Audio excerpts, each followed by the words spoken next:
L'histoire commence alors que nous voyons des filles qui arrivent, et on leur charge des fûts de bière sur le dos et elles partent vendre. C'est un jour particulièrement bon. Il y a beaucoup de monde et il fait chaud, donc la bière se vend comme des petits pains. Parmi les filles, on voit une nommée Ruriko qui sort avec énergie pour vendre de la bière. Ensuite, on voit Murata, un employé de bureau tout terne, esclave de son sale boulot. Mais il a un endroit où il peut se détendre. Enfin, ça aurait été mieux. Il va au stade de baseball, mais il ne se mêle pas aux supporters. Ce n'est pas le genre à aller dans les tribunes animées ni un fan expert qui analyse les joueurs. Il vient juste s'écraser là, tout seul, un peu plus asocial et il se serait enfermé dans les toilettes. C'est alors que Ruriko interrompt son monologue pour lui proposer une bière. Il lui en achète une, car il semble incapable de dire non. Ruriko la lui sert, mais ce qu'il reçoit ressemble plus à un milkshake qu'à de la bière. Il lui dit qu'il ne faut pas exagérer, que ça ne ressemble même pas à de la bière. Elle lui répond que la mousse contient plus d'alcool et qu'elle lui rend service. Il ne peut rien répondre face à cette logique et l'achète. Ruriko éclate de rire en voyant qu'il a cédé et lui dit que ce n'était qu'une blague. Elle lui en sert une autre tout en commentant qu'il ne doit pas avoir beaucoup de succès avec les filles, ce qui est un peu embarrassant car c'est vrai. Murata se prépare à continuer à regarder le match, mais remarque que la fille s'est assise à côté de lui. Il lui demande ce qu'elle fait là. Elle répond qu'elle se repose, car porter tout ça n'est pas facile. Elle a un fût de plus de 20 kg sur le dos, en plus de l'argent, des bonbons, de la monnaie et des gobelets. Elle monte les escaliers tout en faisant 1000 choses. Et pourtant, les plus expérimentés peuvent vendre plus de 300 verres de bière par jour. Elle pensait qu'elle allait se remplir les poches, mais maintenant elle voit que c'est plus dur que ça en a l'air. Murata mentionne que si être jolie ne suffit pas, alors oui, ce doit être difficile. Ruriko remarque qu'il vient de l'appeler jolie, indirectement, et se rend compte quel est son type. Murata dit qu'il ne pensait pas à ça. Puis le batteur frappe la balle et réalise une super action qui enthousiasme Murata. Ruriko remarque son enthousiasme et lui demande pourquoi il ne se joint pas aux supporters. Il dit que c'est prétentieux pour un simple employé de bureau comme lui de penser qu'il peut encourager les joueurs. Eh bien, je ne savais pas qu'il fallait un doctorat pour encourager quelqu'un. Mais Murata trouve étrange que des inconnus encouragent les joueurs. Ruriko est d'accord avec moi, c'est une opinion ridicule, et pour le prouver, elle lui murmure une chanson de supporter à l'oreille et reconnaît l'effort qu'il met dans son travail. Murata en frissonne et reconnaît que ça fait du bien d'être encouragé, même par une inconnue. Après avoir prouvé son point, Ruriko se lève pour continuer à travailler, mais Murata l'arrête et lui demande une autre bière, montrant qu'il peut aussi soutenir une inconnue.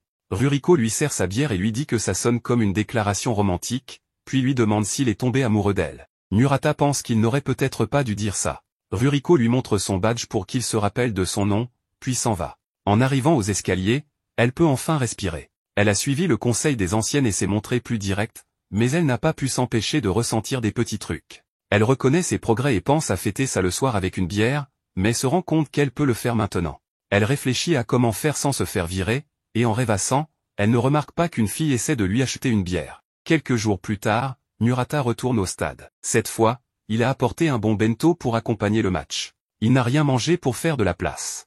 Il s'apprête à mordre dedans quand Ruriko arrive et lui demande s'il comptait manger sans bière, que seuls les idiots font ça. Sans lui demander, elle lui sert un verre et lui fait payer. Murata remarque qu'elle a amélioré sa technique de vente et l'achète sans broncher. Il trouve qu'elle a meilleur goût que la dernière fois, probablement parce qu'il a de quoi l'accompagner. Ruriko lui dit que c'est aussi à cause de sa manière de verser la bière, que ça a son importance. Il faut laisser une couche de mousse proportionnelle au liquide. Ensuite, elle lui dit au revoir et retourne bosser. Murata est un peu triste, elle ne s'est pas assise cette fois. Il se rappelle qu'il est moche et raté, et que ce qui s'est passé la première fois n'était que de la chance. Le match devient intéressant car un vétéran très bon va frapper, avec un WRC de plus de 120. Murata est captivé mais se rend compte que sa bière est finie. Il cherche Ruriko mais a peur qu'elle se moque de lui et dise encore qu'il est amoureux. Il tente d'en acheter à une autre vendeuse, mais Ruriko apparaît et lui dit qu'elle est là pour lui. Elle a compris qu'il la cherchait. Murata tente de nier, sans succès. Ruriko lui donne sa bière et lui demande s'il comptait la tromper avec une autre vendeuse. Elle dit qu'il ne peut pas faire ça, car les vendeuses dépendent de leurs clients réguliers. Murata envisage de jouer les difficiles, mais il manque de courage. Il regarde l'autre vendeuse, plus douce. Ruriko le remarque et lui demande s'il préfère les filles plus délicates. Murata dit qu'elle se trompe. Ruriko lui demande alors s'il les préfère avec une queue de cheval en lui montrant comment ça lui va. Il devient tout nerveux, essaie de nier, mais elle continue de le taquiner en disant qu'elle va le faire tomber amoureux. Pour qu'elle se taise, Murata accepte d'être son client régulier et de n'acheter qu'à elle. Ruriko obtient ce qu'elle voulait et retourne travailler. Murata goûte la bière et se rend compte qu'elle est bonne même sans nourriture. Il se souvient de ce qu'elle lui a dit sur la façon de servir et reconnaît qu'elle maîtrise l'art. En montant les escaliers, Ruriko est ravi d'avoir son premier client fidèle. Elle vérifie encore une fois à quel point la queue de cheval lui va bien et envisage de continuer à se coiffer ainsi. Nous voyons ensuite l'autre face du stade, la sécurité. Là travaille un vieux monsieur du nom de Ryuashi, qui est là depuis 30 ans. Il est sympa. Il garde l'entrée et vérifie que seul le personnel autorisé entre. Il connaît les joueurs, les supporters, même Ruriko. Il repère tout le monde et vire les intrus. Adorable. Son tour se termine, il va se reposer et former le nouveau. Mais le nouveau est un jeune arrogant qui a pris le poste pour avoir des autographes. Il pense que seuls les ratés restent longtemps dans ce boulot. Son collègue lui demande de baisser d'un ton, car Iga est là, il travaille ici depuis toujours. Le tour commence, ils reçoivent leurs affectations.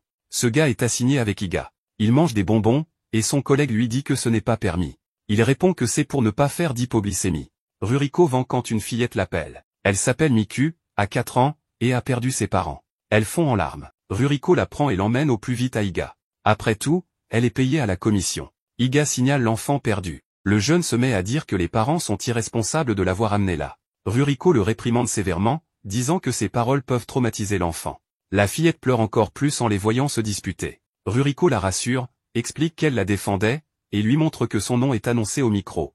Iga donne un bonbon à Takimoto et lui dit de le donner à l'enfant. Il rechigne, mais Iga insiste. Il donne le bonbon, elle le mange et se calme. Iga lui dit que ses parents arrivent et qu'elle pourra toujours chercher l'homme au bonbon si besoin, bien que ça puisse être mal interprété. Takimoto a alors un flashback. Enfant, il s'est perdu dans le stade. Iga, plus jeune, l'a trouvé, lui a demandé son nom et âge, a passé l'annonce et lui a donné un bonbon. Il lui a dit que s'il se perdait à nouveau, il pourrait le chercher. Voilà le contexte. De retour au présent, les parents arrivent, remercient l'équipe. Miku leur dit qu'ils devraient jouer ensemble plus tard. Ruriko se dit qu'il vaut mieux qu'elle croie que tout cela n'était qu'un jeu et la salue militairement. Takimoto limite. Dans la salle de repos, il se change. Takimoto s'excuse auprès d'Iga, disant qu'il ne prenait pas son travail au sérieux. Il raconte s'être perdu enfant, avoir eu peur, et qu'Iga l'avait aidé. Grâce à lui, il aime encore le baseball. Iga est heureux de savoir qu'il n'a pas été traumatisé. Pendant ce temps, leur collègue et Ruriko écoutent derrière la porte, très émus. Ils réalisent que Takimoto n'est pas si idiot. Ruriko ne peut retenir ses larmes de crocodile. Dans le métro, on rencontre une femme nommée Yuki, et elle est furieuse, voire pire. Plus la station approche, plus le wagon se remplit de gens qu'elle déteste, des supporters de baseball avec leurs casquettes, leurs uniformes ornés de slogans, et leurs pancartes pour encourager leur équipe. Ils chantonnent même les chansons qu'ils vont hurler au stade. Mais qui ils croient être, ces idiots, pense-t-elle. S'ils doivent faire quelque chose d'aussi agaçant, qu'ils évitent au moins les transports publics. Elle remarque même une jolie fille en face d'elle qui lit la section sport du journal, vérifiant les statistiques des joueurs. En résumé, Yuki ne supporte pas les fans de baseball. Pourtant, elle se dirige elle-même au stade pour assister au match, comme tous ces gens. En arrivant, elle révèle qu'elle porte le maillot du joueur Kojiro. Mais ce qui l'énerve encore plus, c'est de voir plein de jolies filles encourager des joueurs plus jeunes et plus attirants que Kojiro. Ça lui tape sur les nerfs. Elle aperçoit une vendeuse de bière et décide d'en acheter une pour se rafraîchir la gorge. Surprise, c'est la même fille qu'elle a vue dans le métro, Ruriko. Cette dernière s'approche et remarque le maillot de Kojiro. Yuki, nerveuse, lui demande si elle aime ce joueur. Ruriko répond que c'est rare de voir une jeune femme porter un maillot comme celui-là, un peu comme voir une étoile filante. Yuki est de nouveau frustré en entendant que Kojiro n'attire pas les filles les plus jolies. La raison pour laquelle Yuki est si obsédé par Kojiro, au point d'aller voir un de ses matchs malgré sa haine du baseball, c'est qu'il est son mari. Arrive le tour de Kojiro au bâton, avec 2 retraits et 2 joueurs sur les bases, un moment parfait pour briller et montrer qu'il a encore du talent. Mais Yuki entend 2 vieux derrière elle critiquer son mari. Ils disent qu'il ne vaut rien, qu'il ne pourrait même pas frapper une balle de plage, et qu'il devrait prendre sa retraite pour laisser la place à des jeunes plus compétents. Furieuse, Yuki finit sa bière d'un trait et se retourne pour les faire taire. Elle leur lance que s'ils soutenaient vraiment l'équipe, ils encourageraient tous les joueurs. Comme ils ne semblent pas comprendre, elle interpelle Ruriko, qui passe par là avec ses bières, pour demander son avis. Ruriko, un peu perdu d'être mêlé à cette dispute, répond que Kojiro a un bon WRC. Personne ne sait ce que ça signifie, alors elle explique simplement qu'il est un bon joueur. À ce moment-là,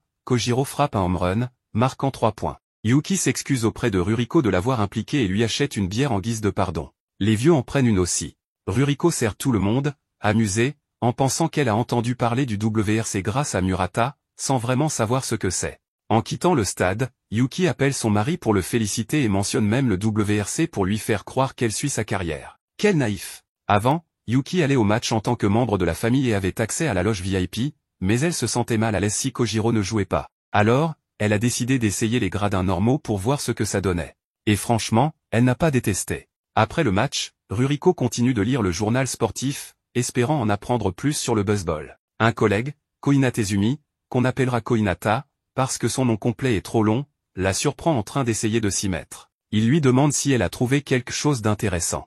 Ruriko réfléchit et lui montre une bande dessinée dans le journal. L'histoire montre deux chats, l'un explique à l'autre comment marquer 100 points en 3 manches. Étape 1, frapper un home run à la première manche. Étape 2, laisser les adversaires éliminer tout le monde dans les deuxième et troisième manches. Résultat, le score affiche 100 en 3 manches. Pas le meilleur gag du monde, mais Ruriko et Koinata éclatent de rire. Koinata réalise que la seule chose que Ruriko comprend du journal, ce sont les BD. Un autre jour, les vendeuses se préparent pour aller travailler. Sarah, une lycéenne qui bosse depuis 1 an, demande à ses collègues comment elle gère les clients qui flirtent et demandent leur numéro. Kokoro, qui travaille là depuis 4 ans, explique qu'elle change de sujet. Aona, qui a le même ancienneté, conseille de donner son compte Instagram pour gagner des abonnés. Mais la plus expérimentée, Koinata, qui est là depuis 10 ans, dit que le mieux est non seulement d'avoir des abonnés, mais de publier régulièrement pour avoir des sujets de conversation avec les clients réguliers. Ça permet de mieux les charmer. Ruriko écoute et réalise que personne ne flirte avec elle. Pire, Aona vient de commencer à sortir avec un comptable, et Ruriko se sent seule comme jamais. Pour enfoncer le clou, les filles lui demandent si on ne lui demande jamais son numéro. Blessée dans son ego, elle invente qu'un garçon, en pensant à Murata, l'a invitée à sortir. Elle lui conseille d'utiliser la technique d'Instagram et lui demande de partager son compte pour la suivre. Ruriko acquiesce, mais une fois seule, elle tente de créer un compte Instagram. Problème, elle n'y connaît rien aux réseaux sociaux. Pendant la réunion du personnel, elle continue d'essayer, mais Koinata, qui donne des consignes, remarque qu'elle n'écoute pas. Il avertit tout le monde qu'un trio de clients embête régulièrement les vendeuses et rappelle de ne jamais donner d'informations personnelles, de garder les interactions brèves et neutres, servir les bières, encaisser, point. Ruriko range vite son téléphone et marmonne qu'elle a compris, mais elle n'arrive toujours pas à créer son compte. Le match commence, et le trio de perturbateurs arrive, excité à l'idée de parler à une femme. Ils sont les idiots, et Ruriko les repère immédiatement. Il l'appelle pour acheter des bières. Elle donne le prix, sert, et suit les conseils de Koinata à la lettre. Mais l'un d'eux commence à la filmer avec son téléphone, un autre tente de la draguer en demandant son numéro. Ruriko répond qu'elle n'a pas le droit de le donner. Ils insistent, demandant où elle habite. Elle reste vague, en ville. Il pose des questions de plus en plus absurdes. A-t-elle des frères, un copain, une famille? Elle finit par lâcher qu'elle a un grand-père nommé Hidaki, 65 ans, pensant que ça n'a pas d'importance.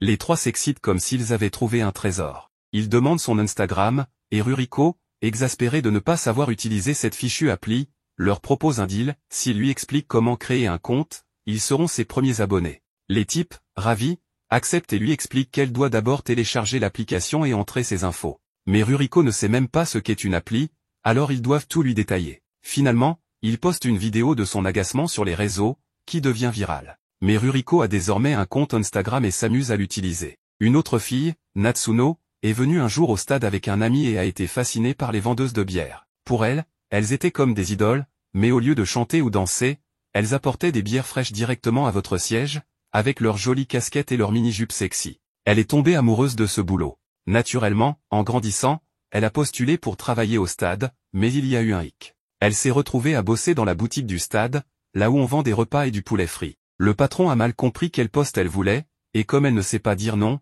elle a accepté. Natsuno voit Ruriko passer devant elle avec son uniforme stylé, et elle ressent une vraie jalousie. Au lieu d'une casquette cool, elle porte un foulard. Au lieu de montrer ses jambes en mini-jupe, elle est coincée derrière un comptoir en pantalon.